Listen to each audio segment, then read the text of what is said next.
Bienvenue à tous dans ce nouvel épisode consacré à l'une des histoires les plus fascinantes de la monarchie belge. Aujourd'hui, nous plongeons dans la suite de la relation entre Léopold Ier et Arcadie Claret. Une liaison qui a fait trembler la bonne société du XIXe siècle. Après leur première rencontre discrète, Léopold décide de franchir un pas audacieux. Il installe Arcadie dans une élégante résidence bruxelloise. Loin des regards indiscrets mais suffisamment proches pour maintenir leur relation. Cette demeure devient rapidement un véritable petit palais parallèle, où Arcadie vit dans un luxe digne d'une reine de l'ombre. Le roi ne lésine pas sur les attentions. Les plus beaux bijoux, les robes les plus raffinées, les cadeaux les plus précieux.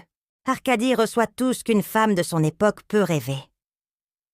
Mais ce qui la touche le plus, ce sont les lettres passionnées que Léopold lui écrit. Des mots d'amour sincères, qui révèlent un homme bien différent du monarque austère que connaissent ses sujets.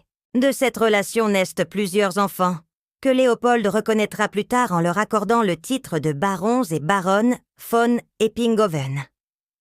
Un geste fort qui montre son attachement à cette famille secrète, même si cela doit provoquer la désapprobation de la cour. Car oui, le scandale est immense dans la société belge de l'époque.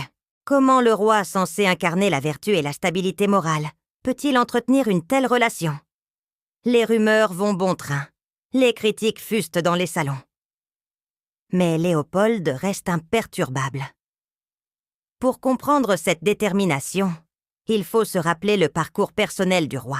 Après avoir perdu sa première épouse Charlotte et leur fils, puis son épouse Louise-Marie, Léopold porte en lui une profonde mélancolie.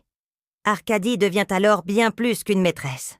Elle est celle qui rallume la flamme dans le cœur du souverain, celle qui lui redonne goût à la vie. Cette histoire nous montre un aspect méconnu de Léopold Ier. Derrière le roi diplomate et stratège se cache un homme capable d'aimer passionnément, quitte à braver les conventions de son époque.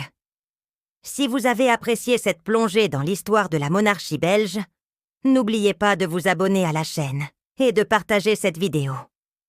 À très bientôt pour de nouvelles découvertes historiques passionnantes.